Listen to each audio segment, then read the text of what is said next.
भारत की लोक गाथाओं में है कि सुकरात की शिष्य परंपरा के मनीषी अरस्तु ने अपने शिष्य सिकंदर को भारत से गीता ज्ञानी गुरु लाने का निर्देश दिया था। गीता के ही एक ईश्वरवाद को विश्व की विविध भाषाओं में मूसा, ईसा तथा अनेक सूफी महात्माओं ने फैलाया। भाषांतर होने से ये पृथक पृथक प्रतीत होते हैं, किंतु सिद्धांत गीता के ही है। अतः गीता मानव मात्र का अतर्क्य धर्मशास्त्र है। गीता का आशय यथार्थ गीता के रूप में प्रस्तुत कर स्वामी श्री अगड़ानंद जी महाराज ने मानव मात्र को एक अमूल्य निधि दी है। गीता के दसियों हजार अनुवादों के बीच दैदीप्यमान इस व्याख्या के आलोक में आप सब परम श्रेय के साधक बने।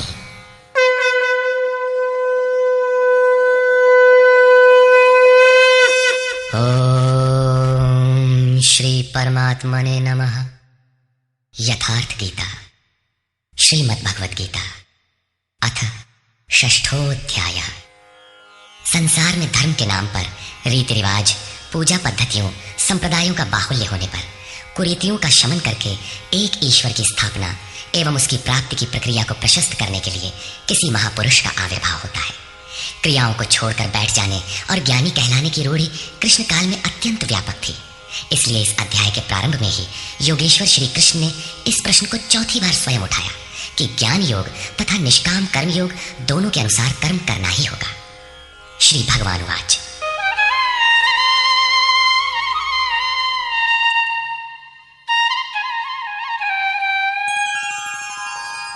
अनाश्रितः कर्मफलं कार्यं कर्म करोति यः स सन्न्यासी च योगी च न निरग्निर्न चाक्रियः।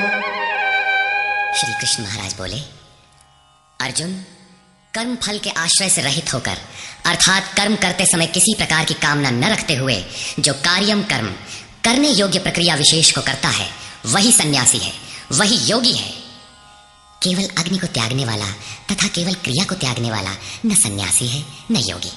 क्रियाएं बहुत सी हैं, उनमें से कार्यम कर्म करने योग्य क्रिया, नियत कर्म निर्धारित की हुई कोई क्रिया विशेष है, वो है यज्ञ की प्रक्रिया, जिसका शुद्ध अर्थ है आराधना, जो आराध्य देव में प्रवेश दिला देने वाली विधि विशेष है।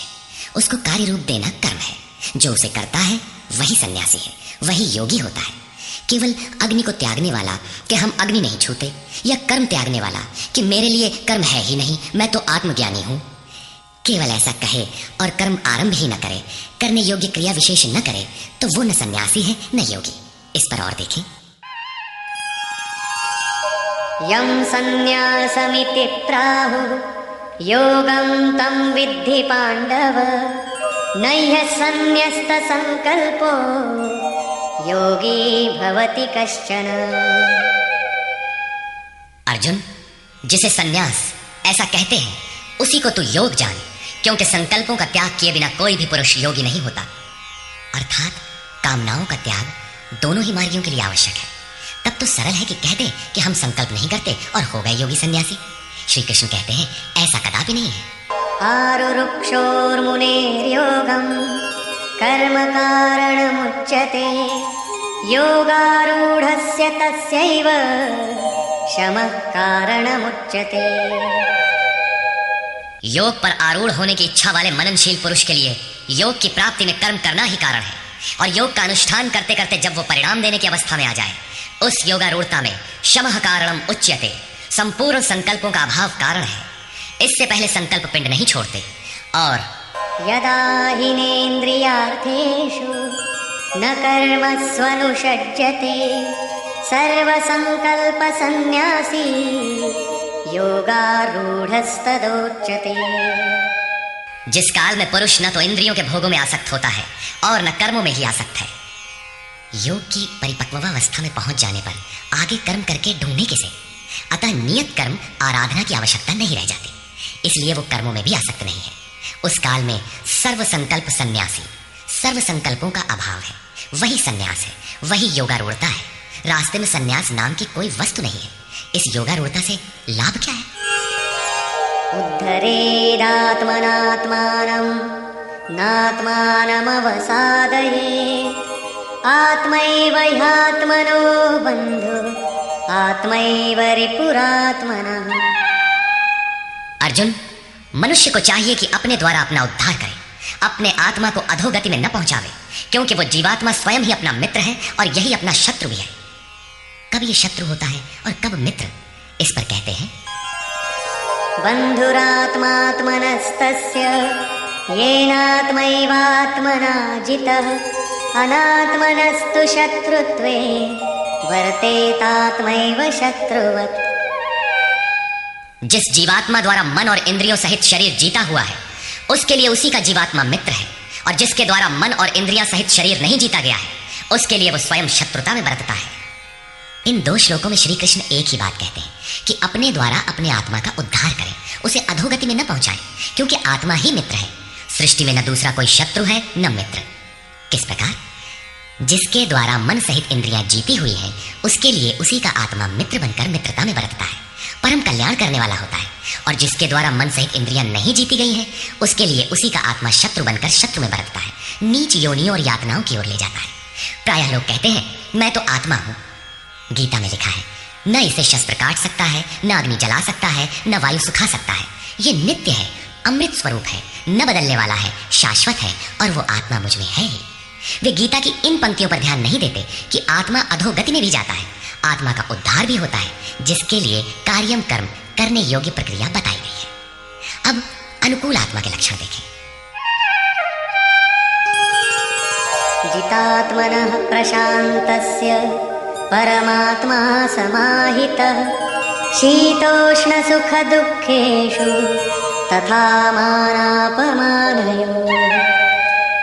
सर्दी गर्मी, सुख दुख और मान अपमान में जिसके अंतःकरण की वृत्तियां भली प्रकार शांत हैं, ऐसे स्वाधीन आत्मा वाले पुरुष में परमात्मा सदैव स्थित है, कभी विलग नहीं होता। जितात्मा अर्थात जिसने मन सहित इंद्रियों को जीत लिया है, वृत्ति परम शांति में प्रवाहित हो गई है, यही आत्मा के उद्धार की अवस्था है। आगे कहते हैं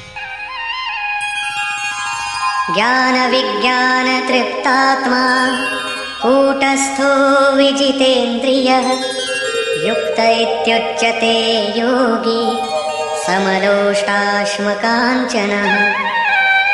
जिसका अंतःकरण ज्ञान विज्ञान से तृप्त है, जिसकी स्थिति अचल स्थिर और विकार रहित है, जिसने इंद्रियों को विशेष रूप से जीत लिया है, जिसकी दृष्टि में मिट्टी, पत्थर और सुवर्ण एक समान है, ऐसा योगी युक्त कहा जाता है। युक्त का अर्थ है योग से संयुक्त। ये योग की पराकाष्ठा है, जिसे योगेश्वर 5वें अध्याय में श्लोक 7 से 12 तक अभिचित्रित कराए हैं। परम तत्व परमात्मा का साक्षात्कार और उसके साथ होने वाली जानकारी ज्ञान है। 1 इंच भी इष्ट से दूरी है, जानने की इच्छा बनी है, तब तक वो अज्ञानी है। वो प्रेरक कैसे सर्वव्याप्त है, कैसे प्रेरणा देता है, कैसे अनेक आत्माओं का एक साथ पथ प्रदर्शन करता है, कैसे वो भूत भविष्य और वर्तमान का ज्ञाता है। उस प्रेरक इष्ट की कार्य प्रणाली का ज्ञान ही विज्ञान है। जब से हृदय में इष्ट का आविर्भाव होता है, उसी दिन से वो निर्देश देने लगता है, किंतु प्रारंभ में साधक समझ नहीं पाता।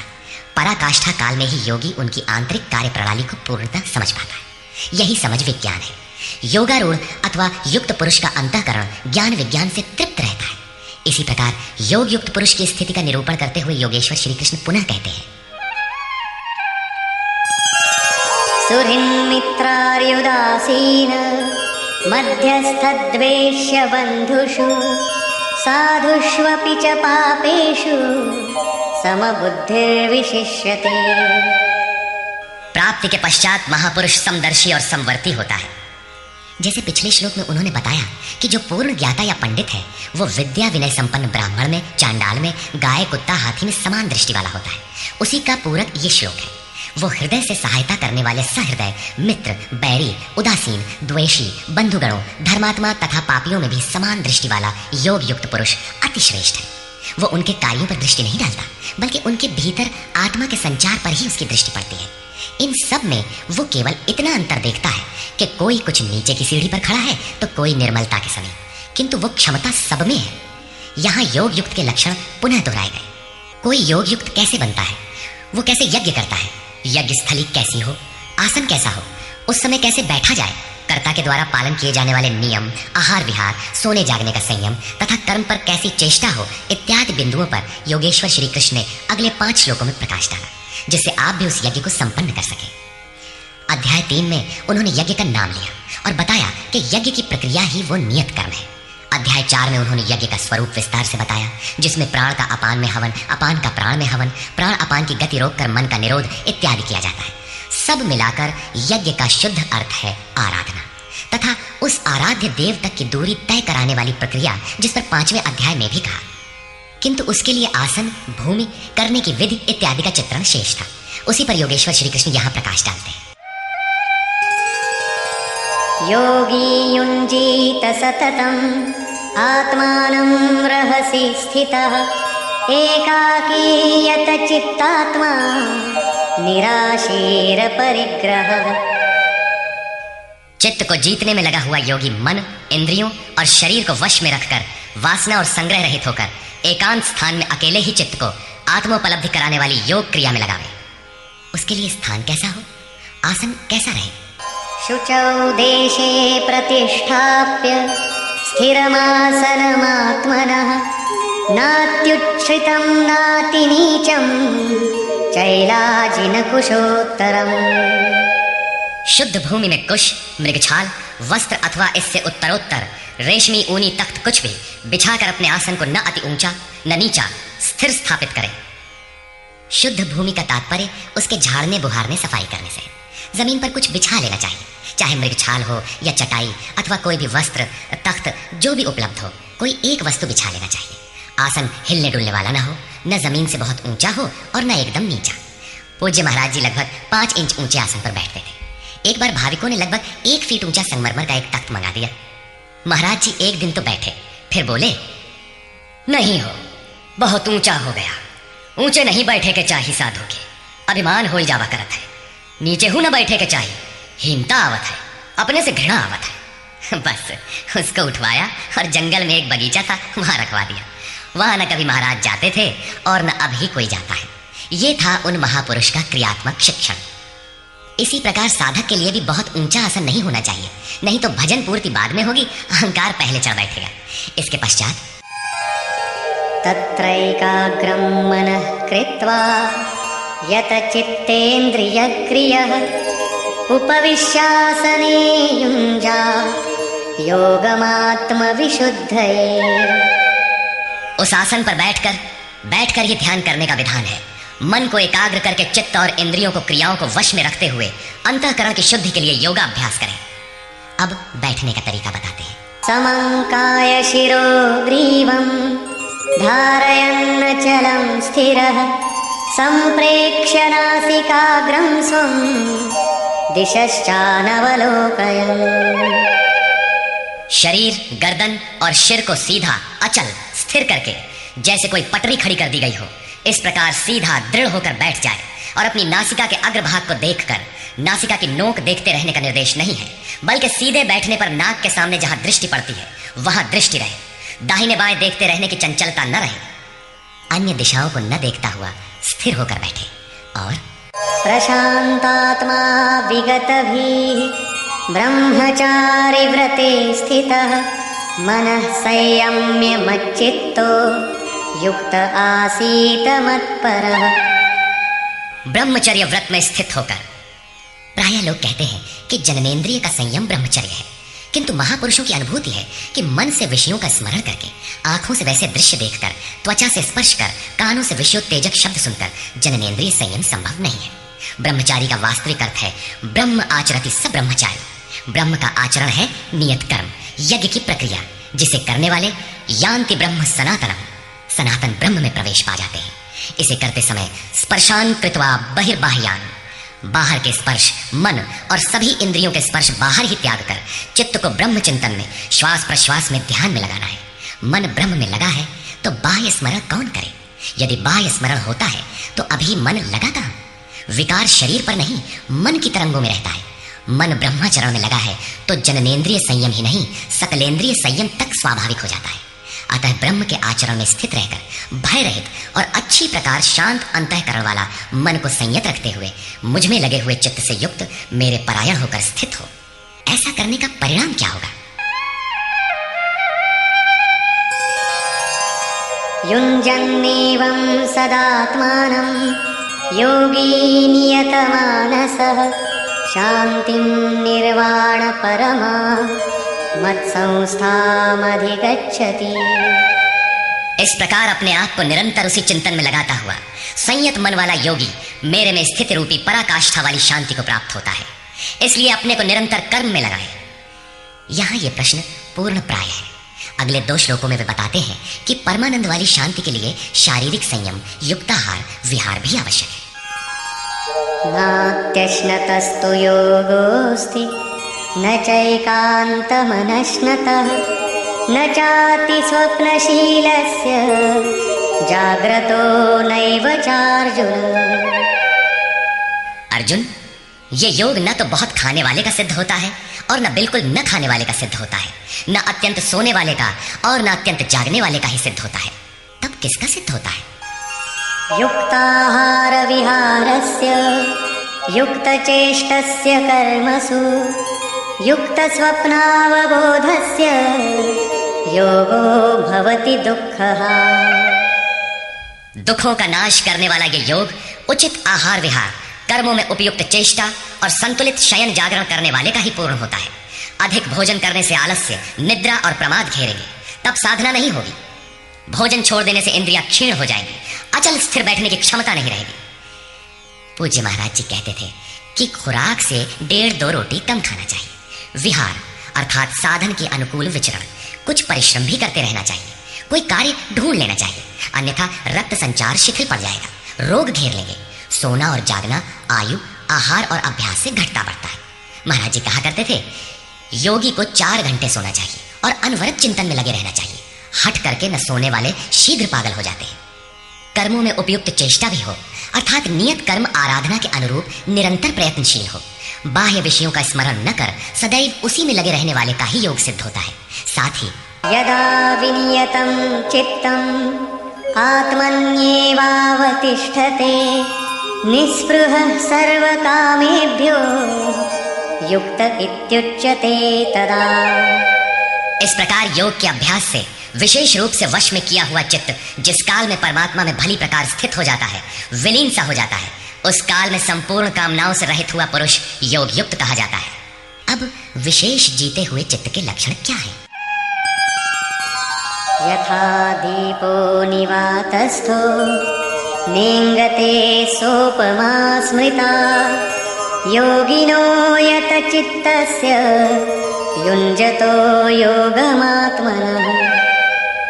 जिस प्रकार वायु रहित स्थान में रखा गया दीपक चलायमान नहीं होता, लौ सीधे ऊपर जाती है, उसमें कंपन नहीं होता, यही उपमा परमात्मा के ध्यान में लगे हुए योगी के जीते हुए चित्त की दी गई है।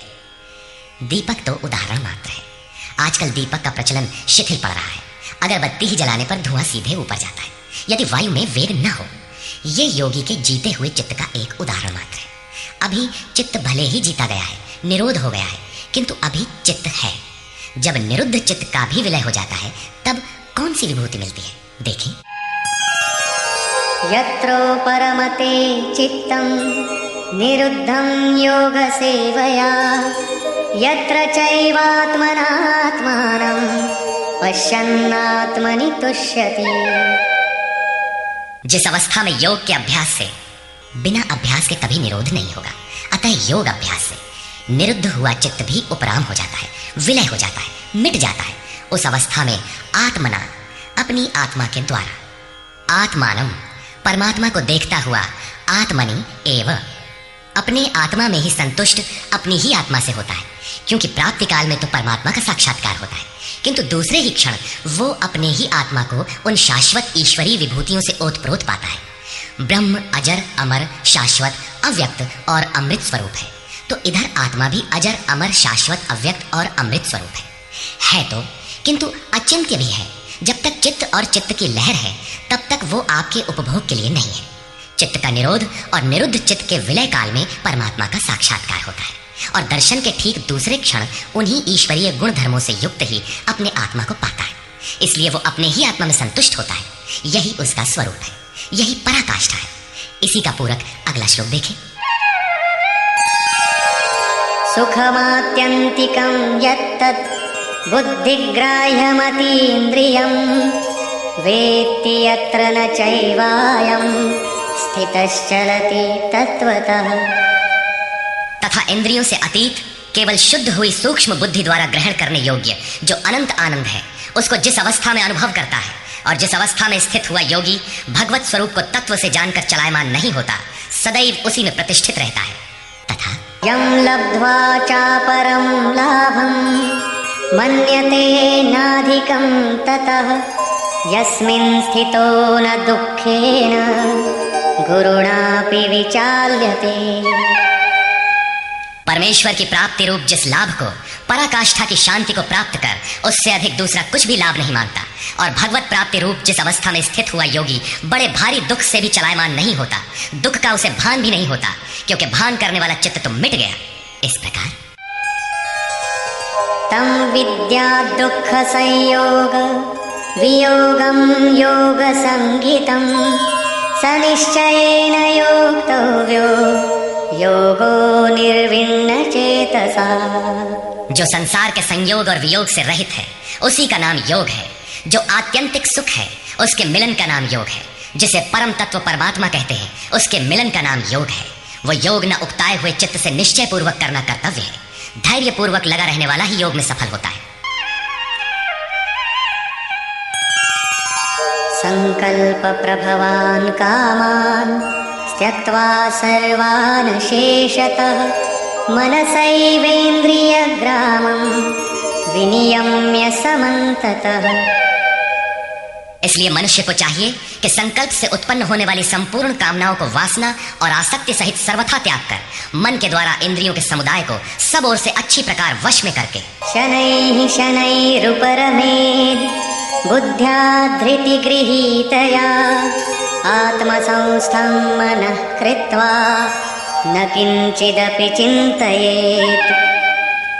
क्रम क्रम से अभ्यास करता हुआ उपरामता को प्राप्त हो जाए, चित्त का निरोध और क्रमशः विलय हो जाए, तदनंतर वो धैर्य युक्त बुद्धि द्वारा मन को परमात्मा में स्थित करके अन्य कुछ भी चिंतन न करे। निरंतर लग कर पाने का विधान है, किंतु आरंभ में मन लगता नहीं। इस पर योगेश्वर कहते हैं यतो यतो निश्चरति मनश्चञ्चलमस्थिरं ततस्ततो नियम्यैतद् आत्मन्येव वशं नयेत्। ये स्थिर न रहने वाला चंचल मन जिस जिस कारण से सांसारिक पदार्थों में विचरता है उससे रोक कर बारंबार अंतरात्मा में ही निरोध करे।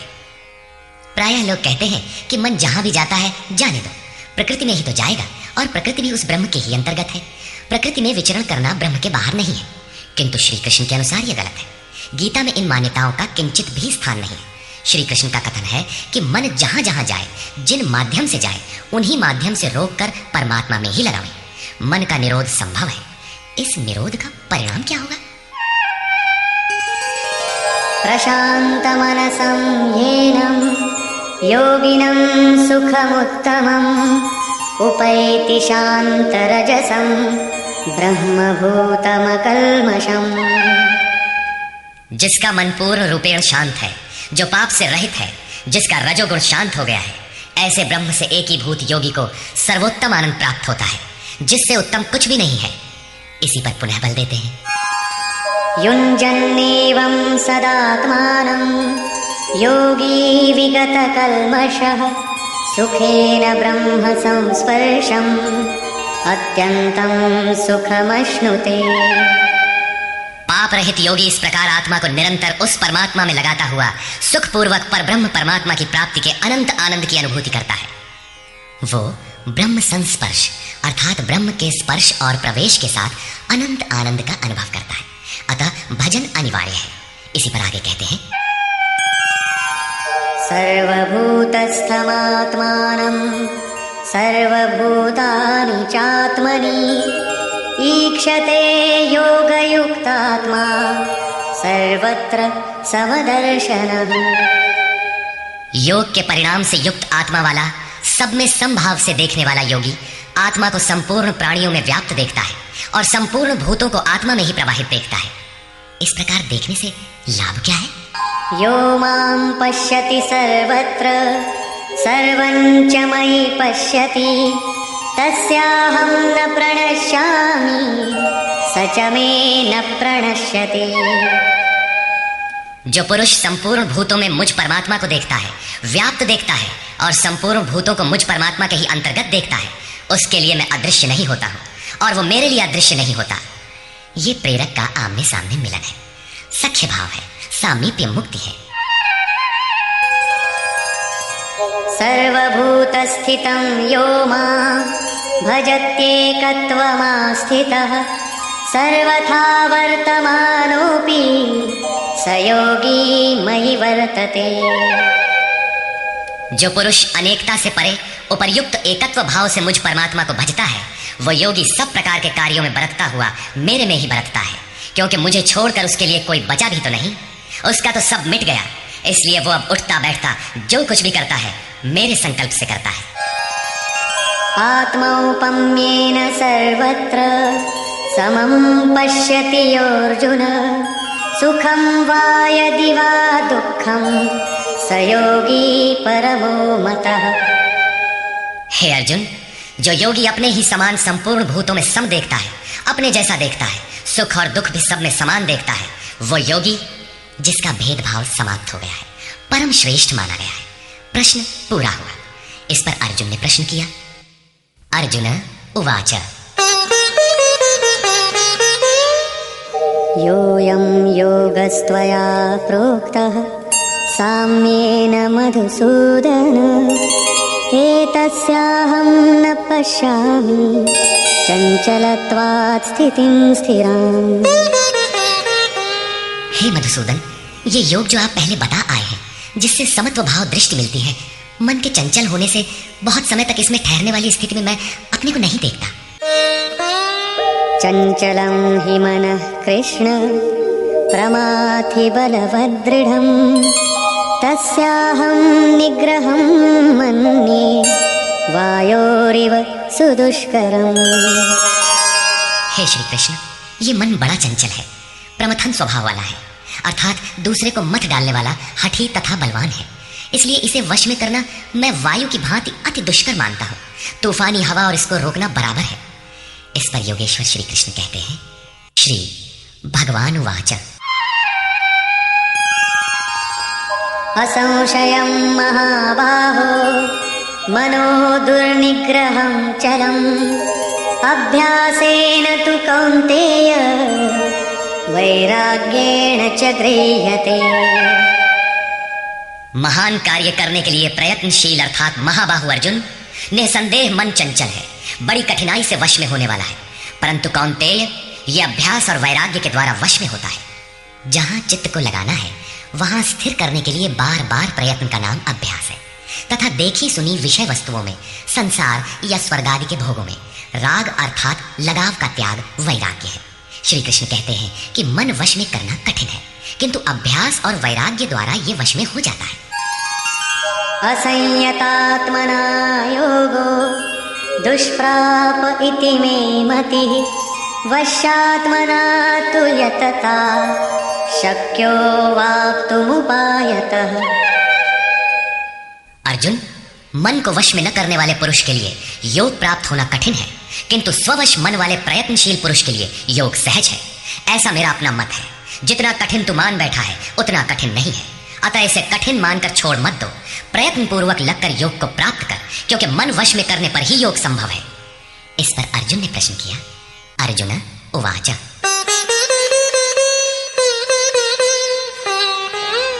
अयति श्रद्धयोपेतो योगाच्चलितमानसः अप्राप्य योगसंसिद्धिं कां गतिं कृष्ण गच्छति। योग करते करते यदि किसी का मन चलायमान हो जाए, यद्यपि अभी योग में उसको श्रद्धा है ही, तो ऐसा पुरुष भगवत सिद्धि को प्राप्त न होकर किस गति को पाता है? कच्चिन्नो भय विभ्रष्टः छिन्नाभ्रमिव नश्यति अप्रतिष्ठो महाबाहो विमूढ़ो ब्रह्मणः पथि। महाबाहु श्री कृष्ण, भगवत प्राप्ति के मार्ग से विचलित हुआ वो मोहित पुरुष छिन्न भिन्न बादल की भांति दोनों ओर से नष्ट भ्रष्ट तो नहीं होता। छोटी सी बदली आकाश में छाए तो वो न बरस पाती है, न लौटकर मेघों से ही मिल पाती है, बल्कि हवा के झोंकों से देखते देखते नष्ट प्राय हो जाती है। उसी प्रकार शिथिल प्रयत्न वाला, कुछ काल तक साधन करके स्थगित करने वाला नष्ट तो नहीं हो जाता, वो न आप में प्रवेश कर सका और न भोग ही भोग पाया, उसकी कौन सी गति होती है?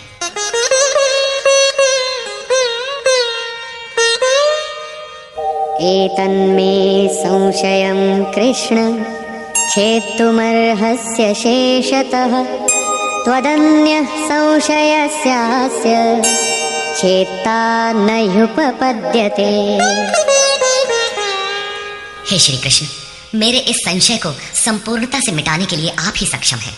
आपके अतिरिक्त दूसरा कोई इस संशय को मिटाने वाला मिलना संभव नहीं है। इस पर योगेश्वर श्री कृष्ण ने कहा, श्री भगवान वाच,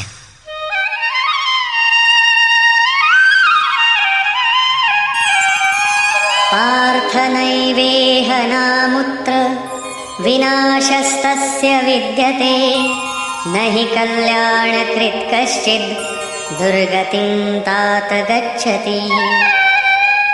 पार्थिव शरीर को ही रथ बनाकर लक्ष्य की ओर अग्रसर अर्जुन, उस पुरुष का ना तो इस लोक में और न परलोक में ही नाश होता है, क्योंकि हे तात, उस परम कल्याणकारी नियत कर्म को करने वाला दुर्गति को प्राप्त नहीं होता। उसका होता क्या है? प्राप्य पुण्यकृतां लोकान् उषित्वा शाश्वती समा शुचीनां श्रीमतां गेहि योगभ्रष्टोऽभिजायते। मन चलायमान होने से योग भ्रष्ट हुआ वो पुरुष पुण्यवानों के लोकों में वासनाओं को भोग कर, जिन वासनाओं को लेकर वो योग भ्रष्ट हुआ था, भगवान उसे थोड़े में सब दिखा सुना देते हैं। उन्हें भोग कर वो शुचि नाम श्रीमताम, शुद्ध आचरण वाले श्रीमान पुरुषों के घर में जन्म लेता है। जो शुद्ध आचरण वाले हैं वही श्रीमान है। अथवा योगिनामेव कुले भवति धीमताम् एतद्धि दुर्लभतरं लोके जन्म यदीदृशम्। अथवा वहां जन्म न मिलने पर भी स्थिर बुद्धि योगियों के कुल में वो प्रवेश पा जाता है।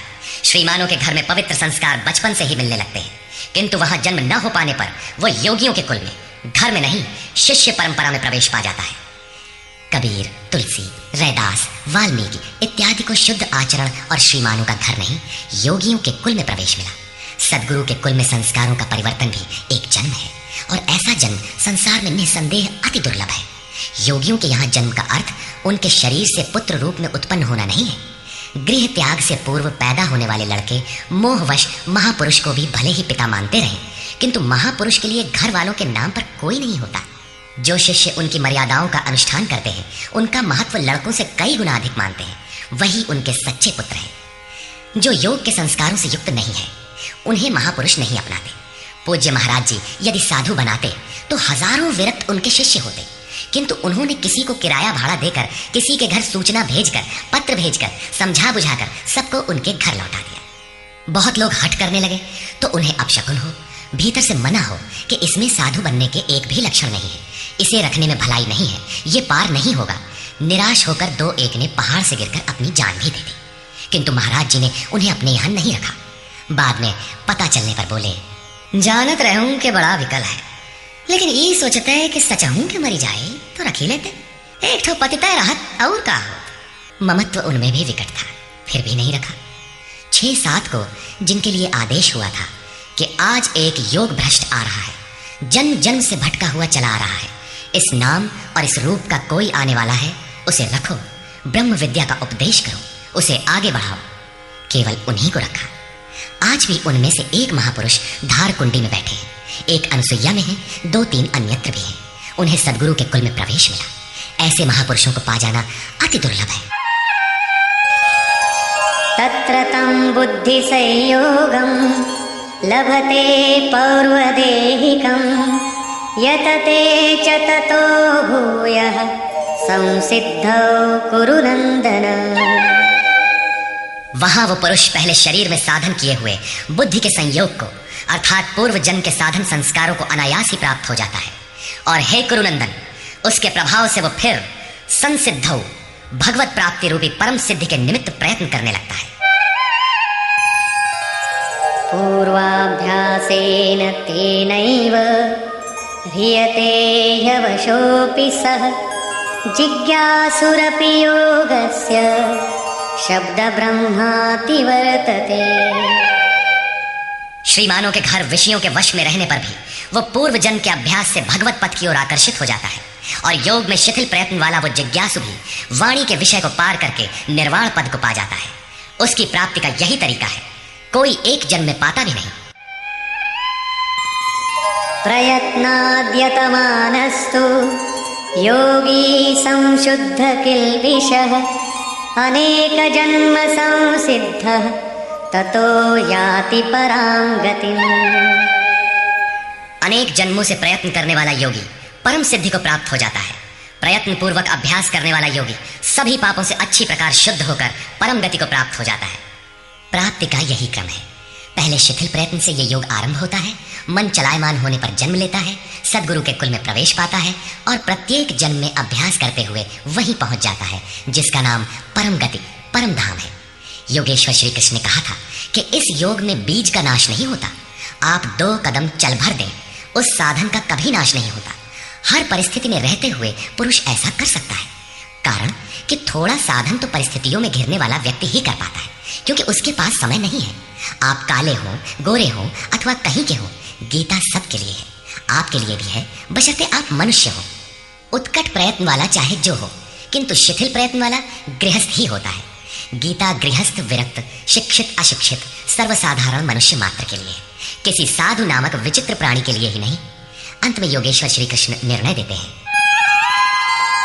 तपस्विभ्योऽधिको योगी ज्ञानिभ्योऽपि मतोऽधिकः कर्मिभ्यश्चाधिको योगी तस्माद्योगी भवार्जुन।